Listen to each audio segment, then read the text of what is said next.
Hello, everyone, and welcome to Friend Diagram. This is the podcast where two friends catch up and find common ground between their favorite media. I'm Remy. I'm Kat, and today we will be comparing notes on Allie Hazelwood's Love on the Brain and Claudia Lux's Sign Here. Warning, spoilers ahead. Hi, Hey, Remy. How are you today? I'm doing okay. How are you? I'm all right. Yeah, just ready for the week to be over. We're recording midweek to this Sadly, week, it's only Tuesday. I know. Luckily for me, it's been a slow week at work, which is nice, but you're in thesis hell right now, which is just one of the worst places one can be. Yep, and it's for the foreseeable future, so Yeah. There's no easy way out, but we're just gonna power through it and There's get out someday. Definitely no easy way out of thesis hell. You just kind of, you get out when you get to the bottom. Like normal hell. Yeah, right now I'm only on the second level of hell. But yeah, it's April and it's starting to warm up and we're starting to see more of the sun. So that's lovely. And we have tons of new releases coming out in April that you've been keeping track of for us. Oh yeah. Remy's radar is just pinging all over the place in April. This is going to be such a good month. Boop, boop, boop. As every month on Remy's radar, I've selected my top 3 things that I'm looking out for that my radar is most excited about. And for this month, they are as follows. The first one's coming up fast. It's this weekend. It is the release of Monkey Man. Monkey Man. That's coming out this Friday the 5th, probably when you're seeing the release of this episode. So if you're listening to it day of, go run out and watch Monkey Man. We got to support Dev Patel on his directorial debut. Yes, I'm so excited. Definitely go watch the trailer. Yeah, I'm really excited. It's going to be looks like a great lively action thriller time at the movies. Yeah, and it's produced by Jordan Peele, you said, right? Yes, nice. And he's the one that convinced Dev to really push for a theatrical release as well, I believe. Oh. Which is just very sweet. Just dudes supporting each other. Great job. My next thing on Remy's radar for April, oh boy, the following week, it's time to enter the Civil War. Yes. Alex Garland, he's back, and he's bringing us just a stark look in the mirror for the United States. It's probably going to be so upsetting. And I also heard tell it's somewhat auditorially just punishing. And so, the Dolby Room. Luckily, I booked us tickets in the Dolby Room. Oh, no. So, you're cordially invited to have your eardrums ruptured with me in the Civil War in the Dolby Room. I'm so excited. I can't wait. I'm just absolutely, totally stoked for that. I heard some rumors this week that Alex Garland is not going to direct films anymore. Who knows if that's true? Mm-hmm. I want Alex Garland to be happy, but obviously, I love his contributions to film. Yeah. So, we'll see what happens. Yeah.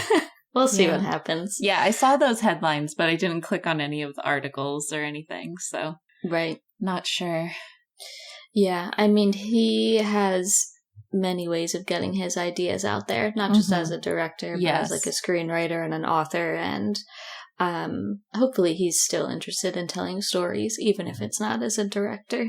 Yeah, because I just think he has great ideas that he brings to many mediums. So we'll support you either way, Alex, obviously. And finally, April 26th, we have been waiting for months and months and months for Luca Guadagnino's Challengers, and it's finally coming out. It was delayed since, I believe, September of last year. Oh, wow. This is the film starring Zendaya and Mike Weiss, and I want to say Josh O'Connor. I hope that's right. And it's, nominally a tennis movie, but with most Luca films, it's much more about human desire and occasional violence. So I think it's going to be awesome. This one looks much more on the human desire side of things rather than his body horror side of the scale, which, came out in Bones and All and his remake of Suspiria, which I both enjoyed heartily. But this one looks much more towards, like a bigger splash type of tension. So I'm really looking forward to that to cap off this April. Yeah. I love tennis. That'll be... Do you? Yes. Yeah. I played for a little bit in high school. I wasn't very good at it, but I love to watch a tennis match. So when I saw that trailer, I was like, ooh, tennis and drama and romance. We love it. Just lots of beautiful people. I think it's going to be great. Yeah. Yeah, it looks fantastic. So definitely looking forward to that. Yeah. April's a big month, everybody. Absolutely. Huge month. Anything else before we hop in for the day? I feel like I had other media news for you, but I think it's all being eclipsed by a post I saw today from various outlets that Tim Robinson inked a deal with HBO for a scripted comedy called Chair Company. Okay. And it's based on a man who has an embarrassing event happen at work, and that sends him on a journey of uncovering secrets from a chair company. And what a mind. I think, what a mind. Oh my God, I couldn't have said it better myself. I just signed me right up.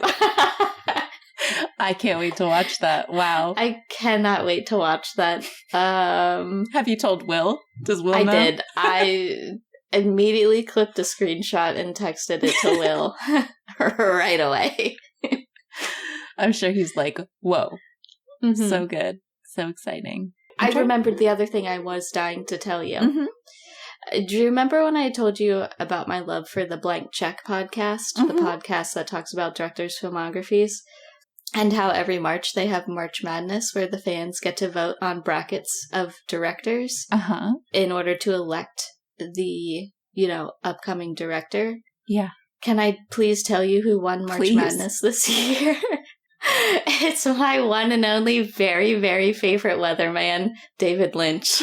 Oh, wow. I'm so excited. Oh, wow. I'm surprised that they haven't explored that in the past already. Oh, yeah. That's awesome. I would have been thrilled for everyone on the bracket was great, but I just have a deep, deep love for David Lynch, the man. Yeah. And so I can't wait. The man.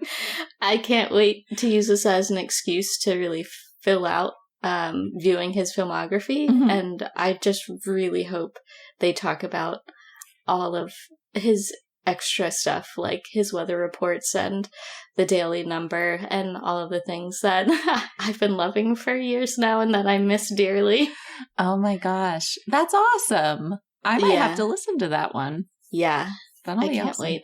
Yeah, I have no idea when it will actually begin releasing because they record stuff like way in advance. So I don't know when they'll actually get to him, but I'll let you know. Yeah, for sure. Yeah, I haven't been in a podcast mood lately. I just listened to my Rattled and Shook, and that's it. But I feel like you told me about something earlier this week that I'm looking back at our text to see if it jogs my memory. In the pod world?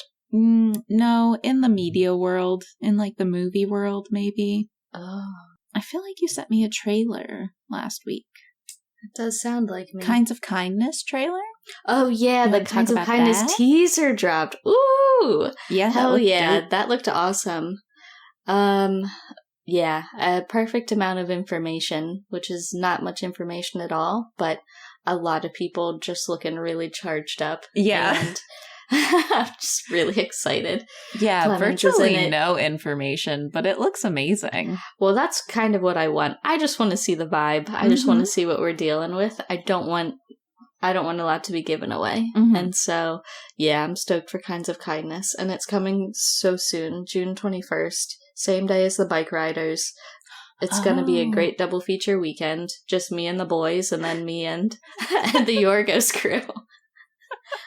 Just spoiled. Absolutely spoiled. Awesome. Yeah. So that's the movie news. That's the movie news. But today, we're both covering novels. I know. Isn't that crazy? Yeah. So we've got one of our Venn diagrams already. Big surprise. I have a hyperfixation now on all of Hallie Hazelwood's books. And I spent the last week reading The Love Hypothesis and Love on the Brain. And I'll be talking about Love on the Brain today. And that's not to say that I didn't enjoy The Love Hypothesis, but Love on the Brain kind of stuck with me in a slightly different way. And so I wanted to cover that. This novel was released in 2022, and it is told from the point of view of B, who is a postdoc at the NIH, who's recruited to co-lead a neurostimulation collaboration at NASA. And so she is co-leading this with none other than her graduate school nemesis, Levi Ward. We love a grad school nemesis. We do. We do. And Levi Ward was an asshole to her all through her first year of graduate school. He was a fifth year. She was a first year. And he ignored her. He didn't listen to her during her presentations and lab meeting. He was like looking out the window. Oh, they were in the same lab? Oh, boy. And he wouldn't like introduce her to his friends that came to visit the lab. And he ultimately refused to work on a collaboration with her and told his advisor, their advisor, that he didn't want to work with her specifically. And she overheard that. And she's like, this guy hates me. Woof. So it's 6 years later, and they have to co-lead this project, which seems like it might be going some kind of sabotage, like light sabotage on the project. So they're trying to figure that out. And it kind of becomes clear that they can work together and become friends. And obviously, this is a romance book, and it's going to turn into more than that. So it's definitely like rivals to friends to lovers kind of plot, which I really enjoyed. And I like this setup specifically. I felt like it required less suspension of disbelief. For me, like when I'm comparing it to The Love Hypothesis, there's something just like very hard for me to suspend disbelief of like dating a faculty member. Yeah, I know. And I was like it can happen, obviously, and it has happened, obviously, but there's just something that like as a graduate student right now, like there's just like a deep-seated anxiety that I just can't, I couldn't handle it. So, yeah, that matchup seems insane. Yeah. From a grad student perspective. Yeah. But a lovely novel. Absolutely loved The Love Hypothesis, but it was just a little bit harder for me to get behind the like general setup. Whereas like two people who knew each other in graduate school and like wind up on a similar project together later on in life just feels more realistic to me.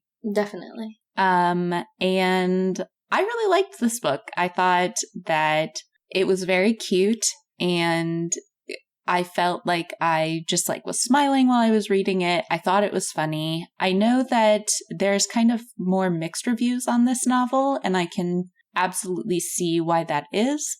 But I fell into the camp of absolutely loved it. It's got some classic rom-com tropes, which I thought was great. The main one being that it is clearly inspired by like a You've Got Mail trope, where really? She runs an academic Twitter page that gives anonymous advice to women in STEM. And she frequently chats with another user called Schmackademics, at Schmackademics. And over time, he kind of confides in her about this working relationship with this girl that he likes. And the issues seem to be uncannily similar to what the audience is seeing the two main characters go through. And so you're like, it's him. But I really liked that aspect of it. And obviously, You've Got Mail is such a classic and foundational, like, 90s. Was it in the 90s? Just like early rom-com. So I just really enjoyed that. I thought it was fun to kind of uncover that, but it's very like, it's not like at the forefront. And the two main characters were just kind of interesting to learn about. I loved like uncovering the details of their lives slowly. The male main character is named Levi, like I said, and Levi is very shy and gets very tongue-tied and has a hard time like expressing himself around B, which leads to all this kind of dickish behavior and like coming across very standoffish and like he doesn't like her. But it's been 6 years and he's had therapy in the interim and like now has better strategies for communicating and has obviously like grown as a person. And I thought that that was all lovely to uncover. Yeah, I've definitely been in that camp before. Still ruthlessly mocked for my ignoring behavior. Oh no! For the first year that I knew Will, because I was too anxious to speak. Oh my gosh! Man, grad school does crazy things to you. I know, and that's like a main thing in this book too, is like how grad school like fucked up all of these people. And yes. Okay, great. I'm glad they talk about that. I think at one point there's literally a quote that's like, "What did grad school do to us?" And I was like, "This is so relatable." What did they do to us? What did they do? What have they done to us? Yeah. And I really liked the female main character as well. I liked the complexity of her character and kind of her motivations for doing the things that she does. I found her kind of relatable in certain aspects of her past, but she's got a lot of baggage. She had a really messy childhood where when she was 4, both of her parents passed away in a car crash, which led her to being, her and her twin sister to being shipped around to different relatives across Europe and the United States. And so she's never really been able to set down roots. And she kind of has this desire to settle down in one place while her twin is like still traveling all over, really has that like wanderlust. And so I think she feels really lonely, but she also has this reluctance to begin relationships, or I think she feels the need to like hold people at arm's length because she has this mentality of regardless of how good the relationship is, people will either leave or die. And that's like a very cynical way to view relationships. And throughout the book, you like find out that she won't even let herself like adopt a cat, which she really wants to do because she knows that in like 10 to 15 years, the cat will end up dying. And so it's clear that she like has these really deep-seated insecurity issues and abandonment issues. And then it doesn't help that her first major relationship in college was with a very manipulative and controlling and cheating guy that like completely led to her giving up on the idea of relationships altogether, especially romantic ones. And I just thought that B had a lot going on, a lot to process, a lot of complexity to her, and it definitely was interesting to see how that played out in her relationship with Levi. Moving on from the main characters, one of my favorite things about Ali Hazelwood's writing is her side characters. I think that she writes these really vibrant and quirky friends into the story. This is really evident in The Love Hypothesis and also Love Theoretically, where the main characters have very close friends that they rely on a lot. In this novel, it's slightly different.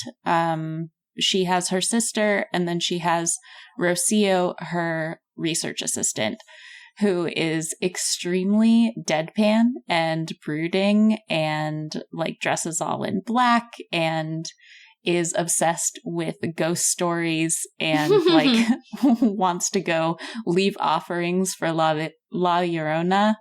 And I just really enjoyed her whole vibe. I want to be friends with her, and I want to be friends with all of the side characters that Ali Hazelwood writes. I think that they would be a great crew. And yeah, so I just enjoyed reading that. And I really wanted to praise Ali Hazelwood for writing such good side characters, because I think they make the novel a lot more compelling to me and provide kind of a support system aside from the main relationship that I like that the main characters have that to fall back on in a lot of her books. And I think that that's not highlighted enough in a lot of romance books. So I really enjoyed that. So one thing that I think it might be a reason that people don't love this book as much as they love her other novels, is that the content is heavier in a way that Ali Hazelwood's other like novels in this same vein aren't. Like, for example, The Love Hypothesis kind of gets at workplace sexual harassment, which is obviously very, very upsetting and happens a lot. And Love Theoretically gets more into like this generalized sexism in the workplace and kind of abusive mentors, things like that. But Love on the Brain's last like probably 10% got really heavy very quickly in a way that I don't think people were expecting from like a light romance novel. And so I would definitely recommend checking the content warnings if you're sensitive to things like threats of violence and things like that.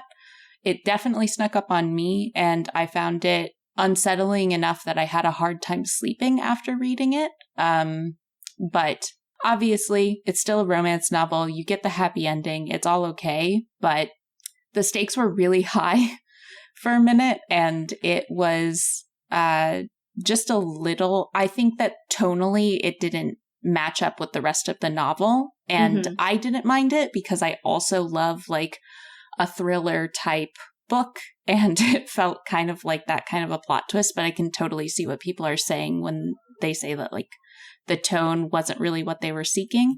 But yeah, it kind of snuck up on me and was shocking in a way that I did want to just like warn people out there. And on that same note, I will say that in certain aspects of the book, there was very little suspension of disbelief, like I was saying with the workplace setup to the romance and things like that. Like I found it believable. But at the very end, I do wish that the author had chosen to kind of expand on like what recovering from something traumatic like that looks like, and talked about like maybe some therapy or something like that. But it's not the end of the world. It just kind of like moved on with the romance plot in a way that I found unrealistic. And I was like, I wouldn't be able to just like move on with my life after something like that, but okay. So I don't necessarily think it stuck the landing in the way I wanted it to, but I still appreciate it holistically. And another thing that I liked it in this book. I usually don't, but it was a little bit heavier on the miscommunication trope. But it also makes sense in this context because of the main character's lack of ability to communicate and discuss their feelings openly and honestly. Just some caveats, but I liked it a lot. I will say that it wasn't like nearly as cozy as Love Theoretically, which I just kind of want to like wrap up in like it's a little blanket and live there. But it was definitely worth the read, and I really enjoyed it. Have you exhausted your Allie Hazelwood resources now? Or is there more to uncover? Okay. I have one more. It's not part of I think she calls it the STEMinist series of novels. Mm-hmm. It's not part of that. It's her paranormal romance. It's her first paranormal romance novel called Bride, which I think has received pretty decent reviews so far. I am not sure what to expect, so I will let you know if I like it. It doesn't seem as much up my alley, but this is coming from the woman who just reread Twilight, so it could be up my alley. We'll see. And you tend to favor the paranormal. I do. I'm curious if it will live up to the hype, I suppose. But is that her newest book? I think so. Yes. Okay. And then she has another book coming out in June, I believe, called Not in Love, and that's another I think it's set in industry actually. Oh, cool. But it looks good.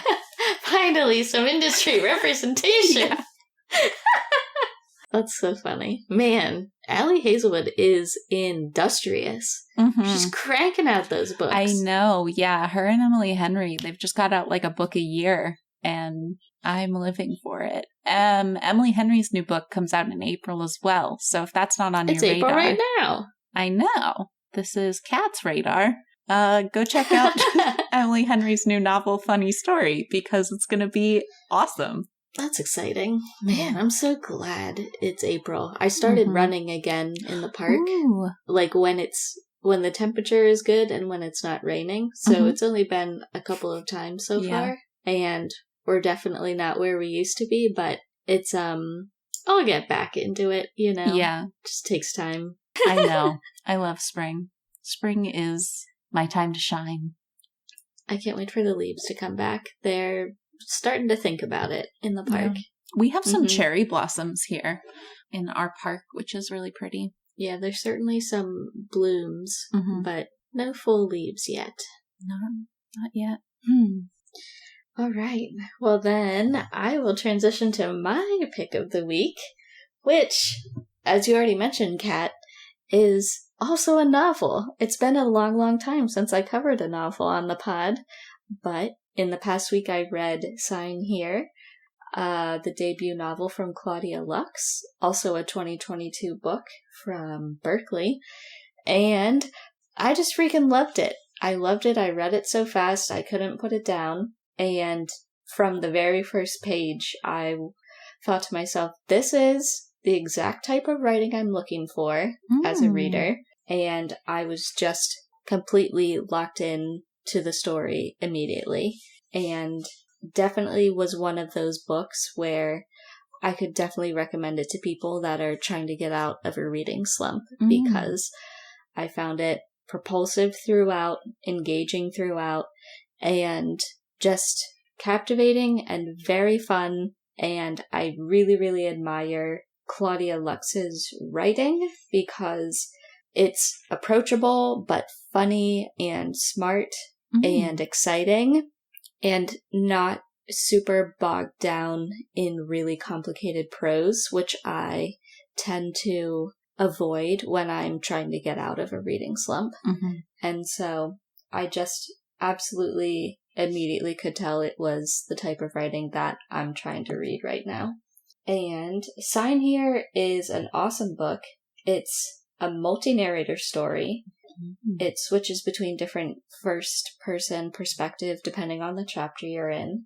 But in my mind, it's largely told from the perspective of a white-collar office worker in hell, whose name in hell, Yeah, sorry. Are they a white-collar office worker that got sent to hell, or are they a white-collar office worker that works in hell? Excellent question. They're a white-collar office worker that works in hell. Okay. They work in the deals department in the 5th level of hell. Oh, okay. Gotcha. Which is one of the more preferred levels, so you have to work your way up to the 5th level, to the deals department. It's kind of a pretty big privilege to work there. And our, in my mind, central narrator, his name is Peyote Trip, because you get a new name when you go to hell. And they pick a really good one for you. I love that.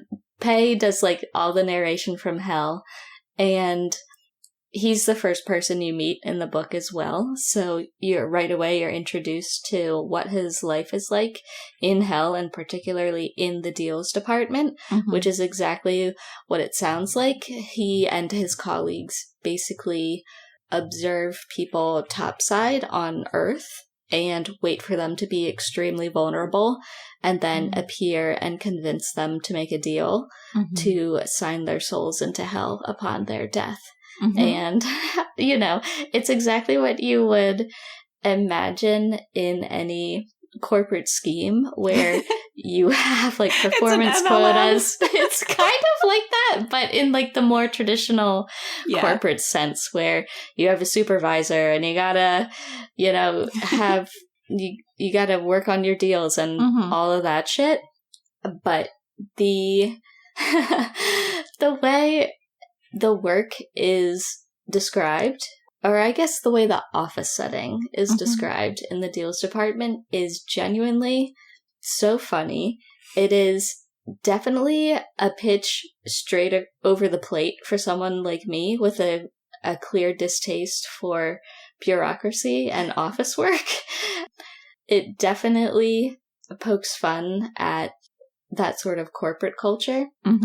And it does so in just a very clever and witty way, while also doing an excellent job of introducing you to the author's version of hell in this book, which I think just in its own thing is one of probably my favorite thing about the book total, is how Claudia Lux imagined and built out the world of hell in Sign Here, and slowly unfolded the rules of hell and the larger setting of hell, and how the different levels work, and how the entire system works when you arrive there, where you arrive, how you work your way up, the names, the relationships between people, and where you live, and all of these things that are essential to telling a full narrative story, but that you don't imagine when you think about hell as a place. And so I just loved the way she built out the world, and the way she explained the rules over time, mostly through humor, and mostly with kind of a great touch of cutting satire, because clearly if she's describing something as a part of hell, it is not really a compliment to that thing. I guess one example is that in hell, if you're on like an upper level, like the 5th level, you do get to go to bars, but they only serve Jaeger. So it's like that, essentially. Malort. Yeah.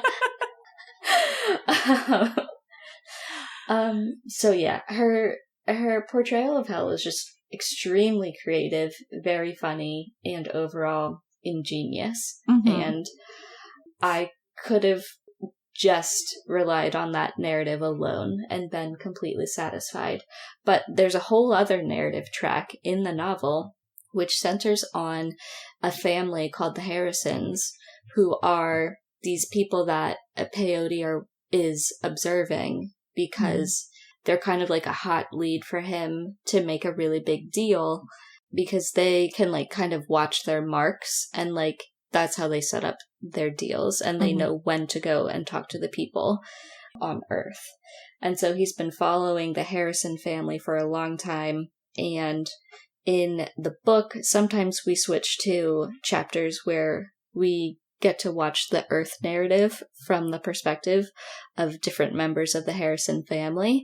There's 2 parents, Lily and Silas, and they have 2 kids, Mickey and Sean, and they are embarking on their annual summer vacation to their family lake home in New Hampshire. And we watch all of their family drama unfold while we learn more about drama that's happened in their family in the past and how that's informing everyone's behavior in the present, and how Pei is hoping to leverage that to make a deal with one of them eventually. And I think it's interesting because the Harrison family track of the narrative could be its own self-contained, like, summer pulpy thriller, but because we see that family drama unfold from this much larger framework of being observed from hell, it made the story like tenfold more interesting to me. I think the hell narrative really makes it. I think it is just an ingenious perspective from which to tell that type of story. I've never read another book like that, and I just thought it elevated that story so much, having this counter narrative running in hell with Peyote, who's also going through his own interpersonal evolutions as he is introduced to a new person in the deals department, and his new colleague, Calamity Gannon, is someone who he grows closer with as he trains her and learns more about her, and the whole thing is it's just perfect. And I really liked Pei and Cal working together as a team. I really liked finding out what was motivating both of them, because there's a lot of information that's withheld from the reader, and I think Claudia Lux paces the dissemination of information extremely well in this book, and that's probably one of the reasons why I felt like it was gripping and well paced, because at the end of each chapter you were dying to start the next one and be like, what's happening?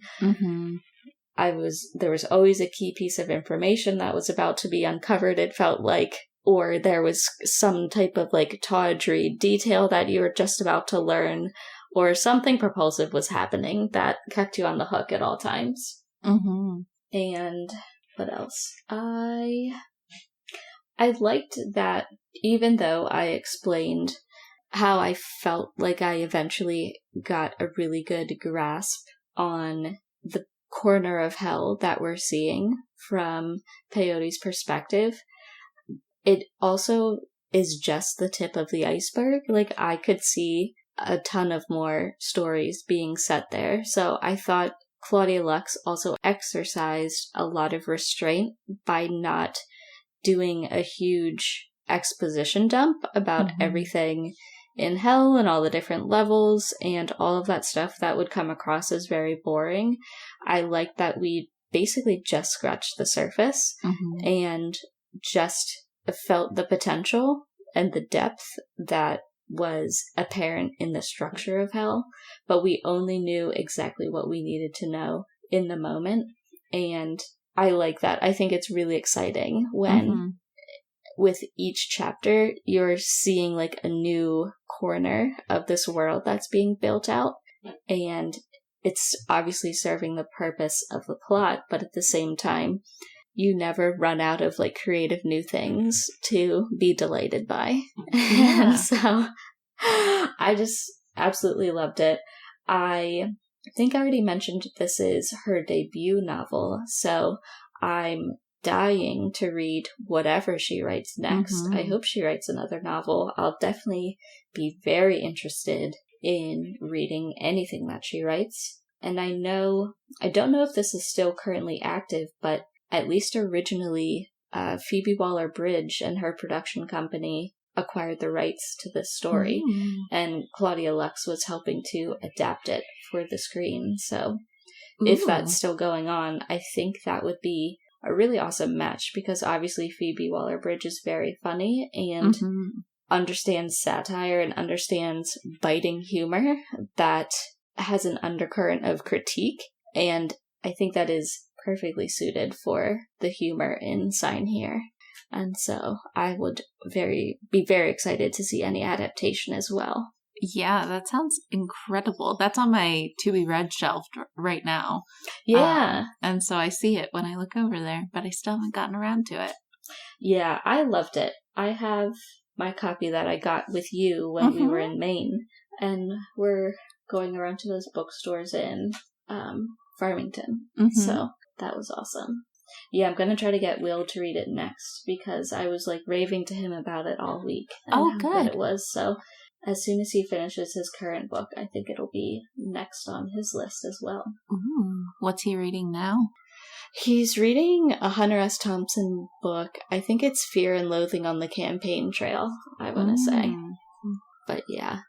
I really want them, if they do eventually do an adaptation of this, I am requesting here and now, whoever is marketing that adaptation, please make a hell name generator as part of the promotion for that project.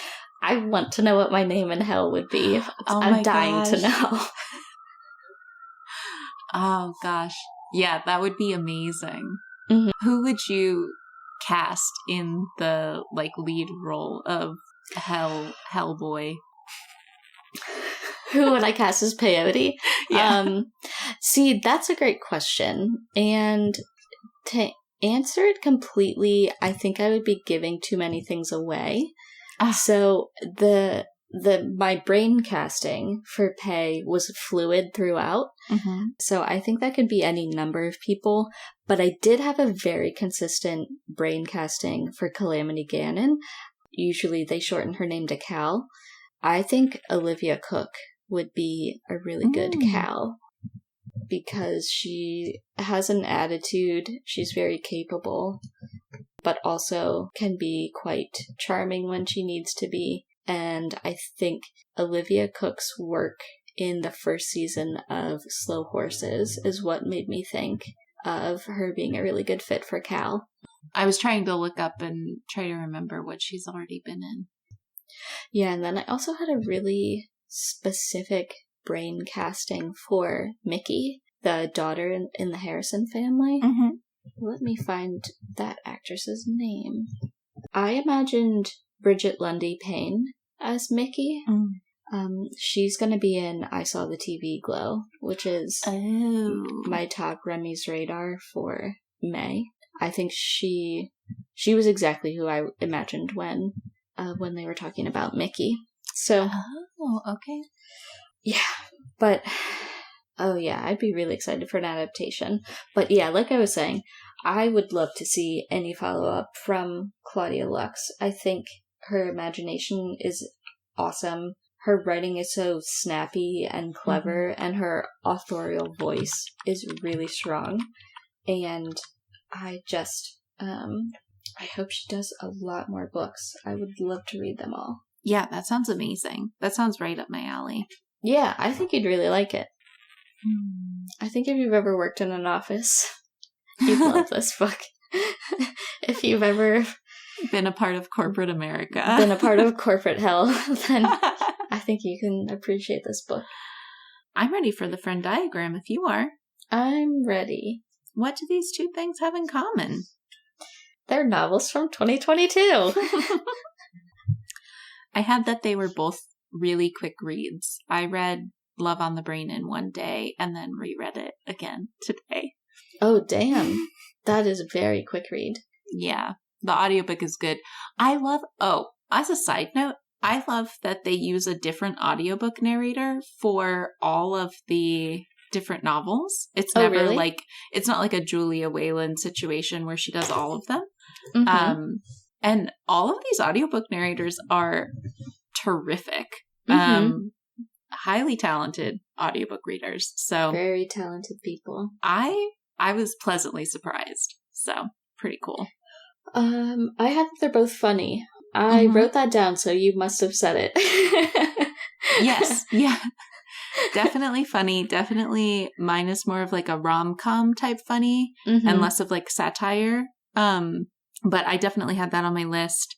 You mentioned something about like if you have or I think you said like if you have a distaste for bureaucracy, in Love on the Brain, there is kind of, it's more like government organization politics at play, but there's a lot of like bureaucratic hoops to jump through. Yeah, there's definitely a lot of hoop jumping in hell for Pei and Cal. Certainly. Hoop jumping in hell. Yeah. I think technically you could say, even though it's not the same one-to-one match, when we meet Peyote, he does have a work rival. It's not like a romantic trajectory. I would say they're a rival throughout, but definitely starting from a point of work rival is also a really fun part of the narrative in Sign Here. I didn't touch on this really in my initial rundown of Love on the Brain, but you mentioned like family drama going on in the Harrison family, and one of the like main things about Levi and Levi's upbringing is that his family has a lot of like drama and issues communicating with one another and things like that. So I thought that would be an overlap as well. Because his family fucking sucks. They're the worst. Okay, yeah. And that sort of reminds me of Sean Harrison. He's the son of the family. And a lot of the description of his character is about how he has a somewhat withdrawn as a teenager into being really non-communicative. Compared to his child self. And I'm sure some of that has to do with the drama of his family, but some of it is just the way some people, are at that age. And so I bet the Sean Harrison character and the Levi character would have a lot to commiserate about in terms of kind of locking up around people and not being able to communicate and withdrawing as a result. Oh, that's so interesting. Yeah. I think they described Levi at one point as like shuttered, and I really like that as like a word for that, where you're just kind of like withdrawn in a way that's kind of protective and defensive, if that makes sense. Definitely. Sweet. Yeah, those had more in common than I was expecting. I love that. I had one more, but I think it would give too much away for Sign Here, so I'd rather people just be surprised. And I'll forsake that overlap. Okay. Perfect. Well, nice work. Nice work, everybody. Nice work, everyone. Thanks for writing these great books, ladies. Yes. Keep them coming, please. Oh, yeah. Yeah.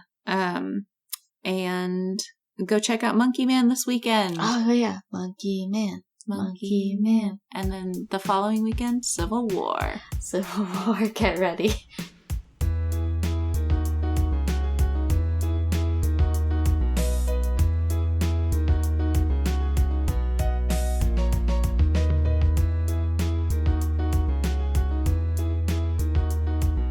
Thanks for joining us this week on Friend Diagram. Thank you to Tyler Seek for the creation of our intro and outro music. Did you take any of our recommendations? Have any thoughts on the show? Let us know at frienddiagrampod@gmail.com, and we might read your email on a future episode. If you can, please take a moment to rate and review the show on your podcast app of choice, and we'll see you back here, same place next week. Bye for now.